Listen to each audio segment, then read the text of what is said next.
All right, let's get into our next discussion now. When the Lagos state government contracted Visionscape to take over waste collection and management in the state, Lagosians were delighted that soon the city will wear a much better look and be able to rub shoulders with mega cities like Dubai or Johannesburg in terms of environment, sanitation, and so on. But as Visionscape was the same contractor that cleaned up ultra-modern Dubai.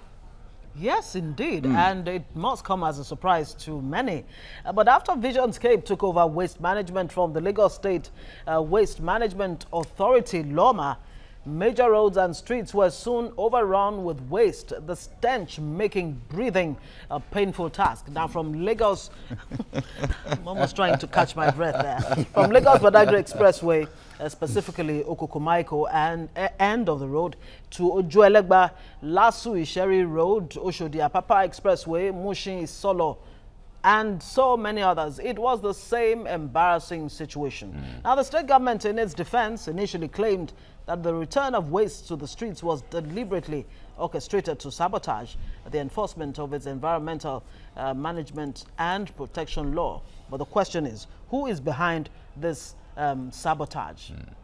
Now, in the hunt for private waste collectors, arresting cart pushers who they claimed or said deliberately dump waste on the streets at midnight was part of it. But seemingly overwhelmed by the task before it, Visionscape has now turned to local private waste operators to help in evacuating the wastes in residential areas. Lagos, with a population of more than 20 million people, generate an estimated 14,000 metric tons of solid waste daily, according to LOMA. Yes, and LOMA, of course, was originally in charge of the waste disposal and waste management in Lagos. Well, we have in the studio the special advisor to Lagos State Governor on the environment, of course, Debola Shabi, who is here again and again and again to give us a situation report, what has changed since the last time he was here. But let's even talk about this blame game going on now, that some saboteurs are behind this sudden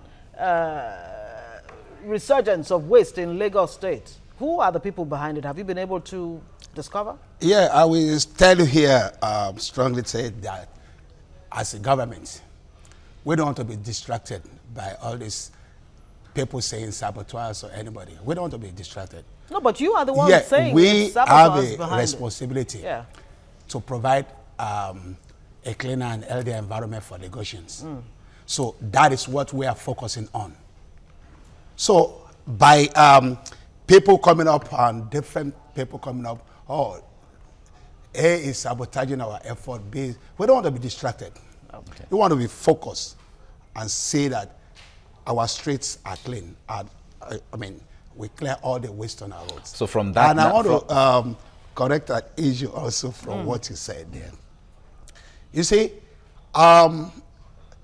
Lagos State, I would say, the volume of waste we generate in Lagos is not the same volume they generate in Dubai, right? And the type of waste we generate in Lagos are quite different from the type of waste we generate, they've been generated in Dubai. And we need to look into that and say, okay, in Dubai, they have that culture of sorting their waste from source. We don't have that culture here. We are just coming up, sensitizing, educating our people on the way to start sorting their waste. The state government is working on a project now, which I want to let the public know this. We want to reduce the amount of waste or the volume of waste getting to our landfill, right? How do we do that? Let me use a test case now, for example. Look at EcoC, fruits, vegetable markets, and Mile 12. Market waste constitutes about 45% of the all waste we generate in Lagos, right? Out of this 45%, 30% are vegetable and fruit waste. We don't want this waste to get to the landfill any longer, right? Yeah. We have been blessed that we have a natural scavenger, which is the pigs, right? We want to work with the Piggery Association We want to work with the Ministry of Agric. Instead of getting all this waste down to the landfill, we can have these people having this waste. Right? That's a piggery association. Also, look at industrial waste. I don't want to, I mean, look at I don't want to make any advert for any industry here, right? Look at the industries who are into the making of beers, right? They have the grains, they have the malt, and so on and so forth. Their waste should not be getting to the landfill. This can be turned to animal feeds and some other things. So we look into that. Wouldn't they be toxic to animals? No. There are some things that you get to the, and look at when I say the vegetable and the fruit waste.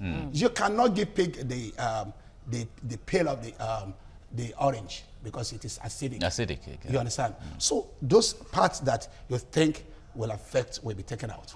Okay. You understand what I'm saying now? So we are working on that strategy now and reducing the volume. All right, Engineer Shabi, let me, you know, when you started, you said, I like you when the way you put it when you said, well, the amount of waste in Dubai is not the amount of waste in Lagos. And the kind of waste in Dubai is not the kind of waste here. Now, if Visionscape was so successful in Dubai and they came to Lagos and they are not as successful, would you say they are not us? Underline the word. Not us. But then not again, us. you would expect they'll be using the same template or whatever system they use. What I'm even asking is that can Lagosians say, or can one say from this postulation that Visionscape maybe did not study the Lagos terrain, did not understand the enormity of waste management in Lagos? Before coming in? Before coming in. Maybe they copied Dubai and wanted to paste in Lagos and it didn't work out. No. Let me correct that. Okay. You see, Lagos state government were blessed with professionals, right? Before you can engage any investor coming down there must have been what we call a baseline studies. They had conducted these baseline studies.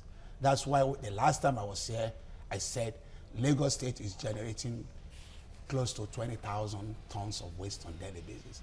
But outside there, people are still having that nation that is 13,000, right? But it's due to the baseline study conducted by the state government and the Visionscape before embarking on the waste collection that we got these data, all right? And you see, when the study was being conducted, went around and saw that, okay, these are the classifications of the waste being generated in Lagos. But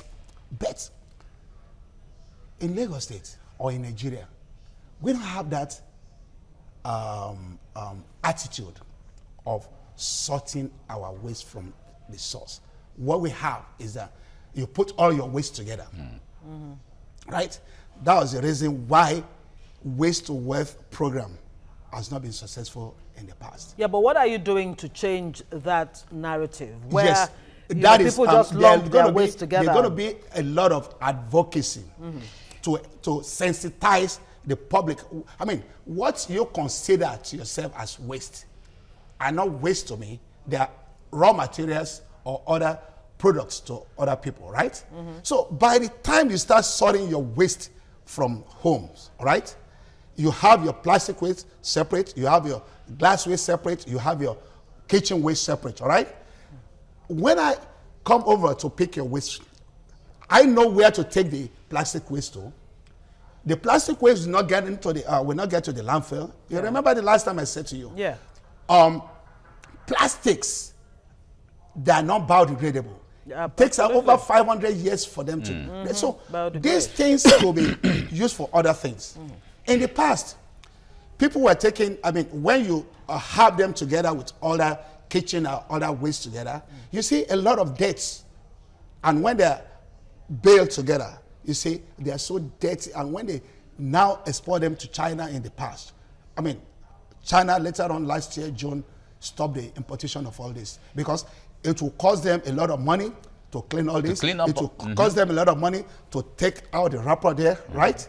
No, they stopped. And countries like Rwanda have banned plastic. No, even we are Kenya, working. We are working towards that in Lagos. At that? We are working. There have been a research going on in the Lagos State government in the last 2 years. We are looking at cornstarch and some polymers to start making it. But we got into a stage to look at the biodegradability of that and how it could take the water to sustain how many hours and days. All right, we'll explore that even further. But I want to raise the issue of, take for example, we as individuals in our homes, we separate our waste only because we're enlightened enough to do that. But how many people are enlightened enough to do that? That is why. But then again, even when they do, after you have enlightened them and all of that, how do they, where do they drop this waste? Do you provide the refuse bins where you drop the bottle, you drop the plastic, you drop the colored stuff and all of that, and even more toxic waste? You see, the Lagos State government provide that? His Excellency Governor Akin Omiambode has really is really interested and is really so passionate about all this, and he said, go out there to sensitize Lagosians. Let them know that what they consider as waste are not waste to other people. We're going to provide you with garbage bags, garbage bins to have your recyclable products or your recyclable waste somewhere there, right?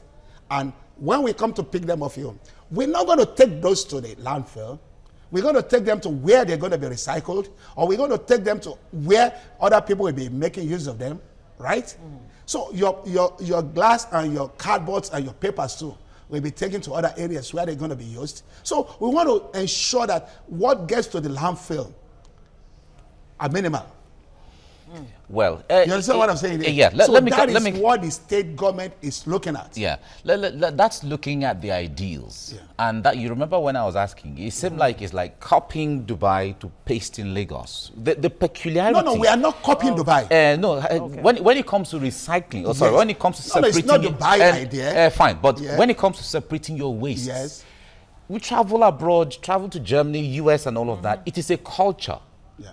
In Nigeria, maybe in Africa, the only places that might have that is South Africa, and maybe parts of Kenya, as the case may be. When it comes to separating your waste, it's not even cultural. It's not norm. It's not a norm amongst Nigerians yet. If you want to start that now, I know certainly people like around Lekki and Magodo and Victoria, exactly. Socio-cultural, or socio-economic realities and peculiarities certainly will not allow that to set in yet. If we have to start doing that sensitization before we get it right, of people separating their waste and not allowing the waste to get to the, dump site, as you were saying, we did not take forever. We'll allow you. Let me say this to you. Let me say this to you. Engineer Shabi, let me just say this to you. We have to put you on break. We have to go on a very quick break. And when we come back, we'll allow Engineer Adebola Shabi respond to that question and many other questions that will follow. Stay with us.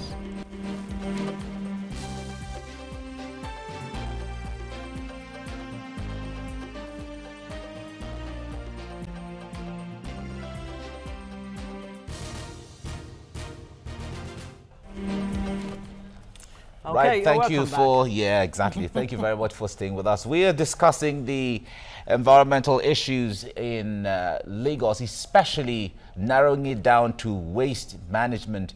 We have in the studio the special advisor to the Lagos State Governor on Environment and on the Clean Lagos Initiative. Cleaner Lagos. Cleaner Lagos. That's to say that Lagos is clean. Yeah, cleaner Lagos. But certainly Lagosians will have something to say about that when it comes to how clean is Lagos comparative to. But we have Engineer Adebola Shabi with us in the studio. Thank you. Like the question you asked, you see, when you have a policy on ground, you have to have like a pilot study, right?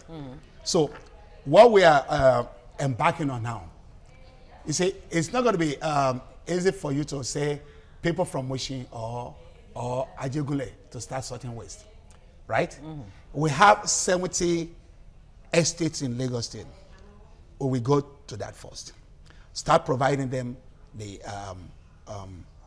garbage bags for sorting their waste, right?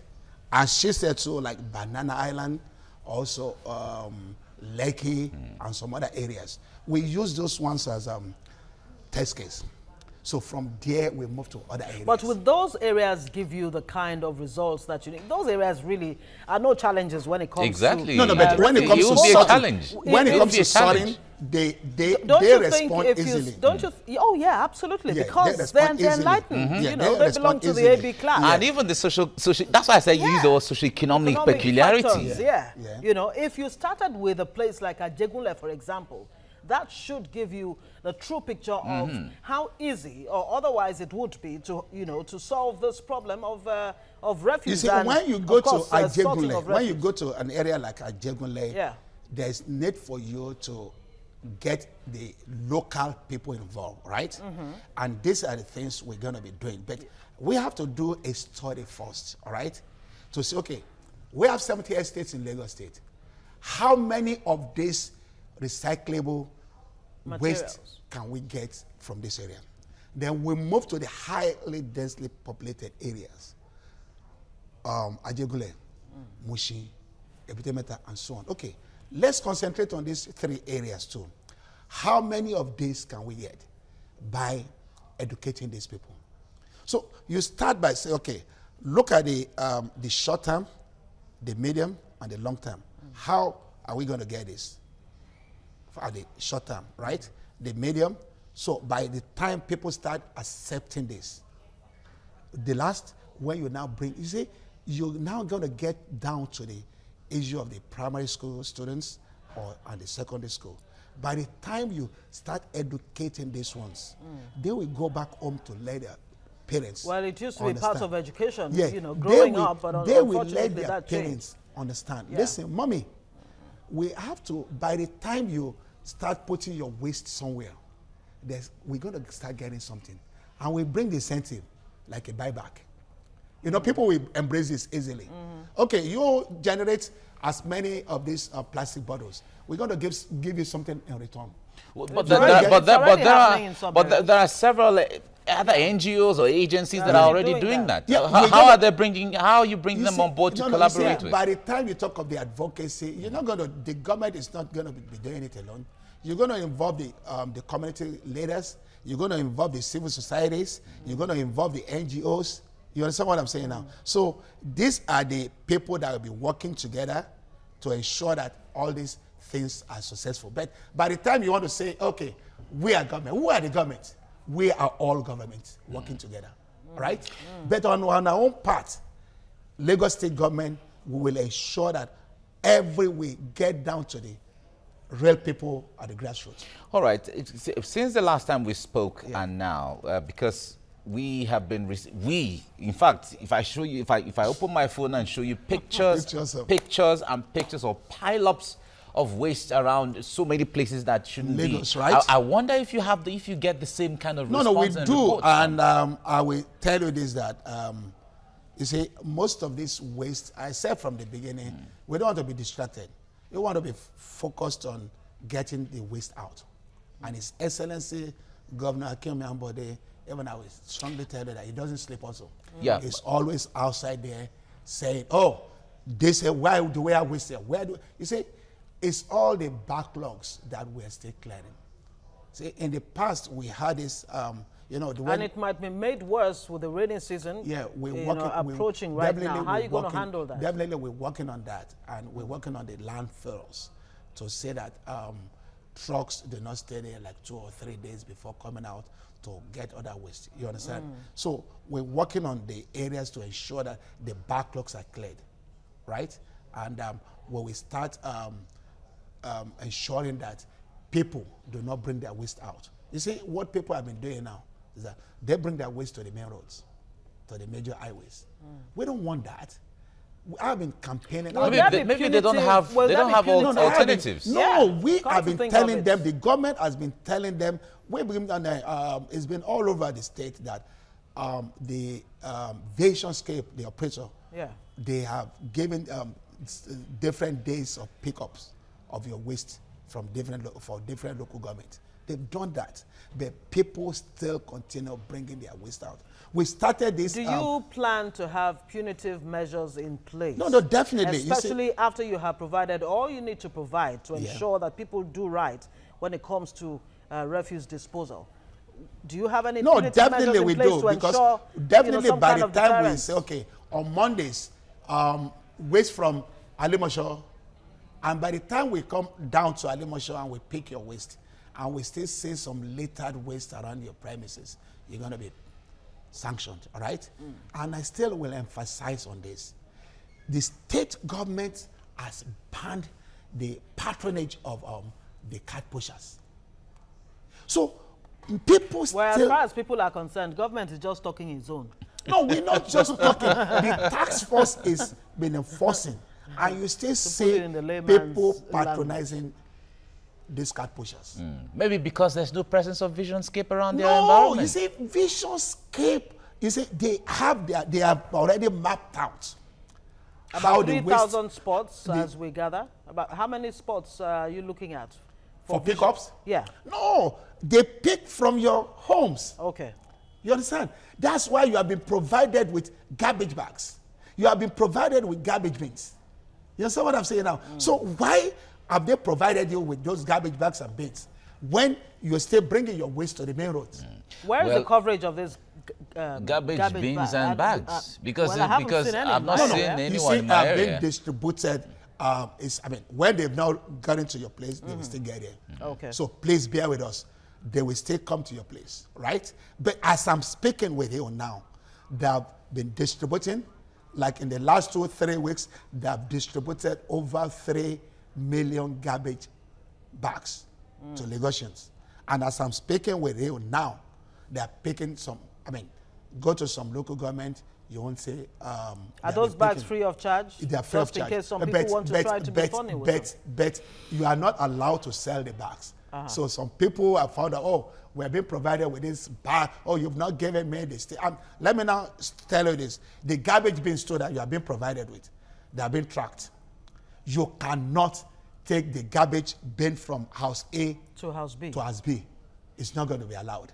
You understand? So these are the measures we have put in place to ensure that we have a proper... But Lagosians still have their habit of patronizing. That is what we're talking about. Lagosians have still been Lagosians. Lagosians will still be Lagosians for years and years and years. Yeah. And so any company coming in, we expect them to, amend or try to come up with ways of handling Lagosians as peculiar as they are. No, that is why we are working together with them. The Office of the Cleaner Lagos Initiative is supervising the activities of the Visionscape.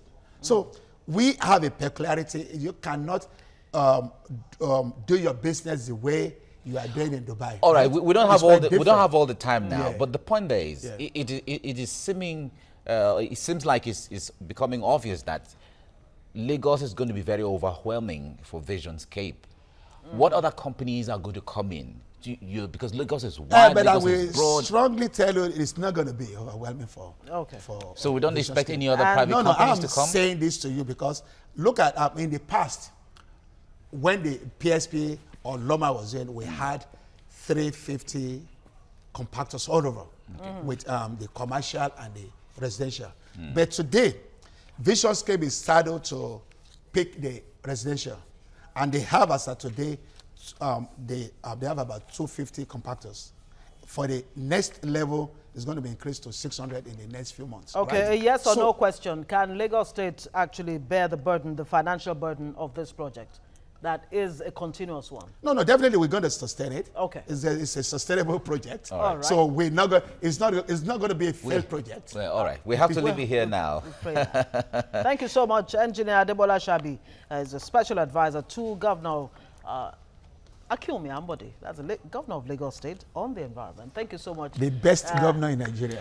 Okay. No, I'm not saying. I am saying that, but the publics are saying that too. Yeah, well, he appeals well to our hearts. Let's just put it that way. We do love him, really. Yeah, we do love him. No, certainly he's doing his best.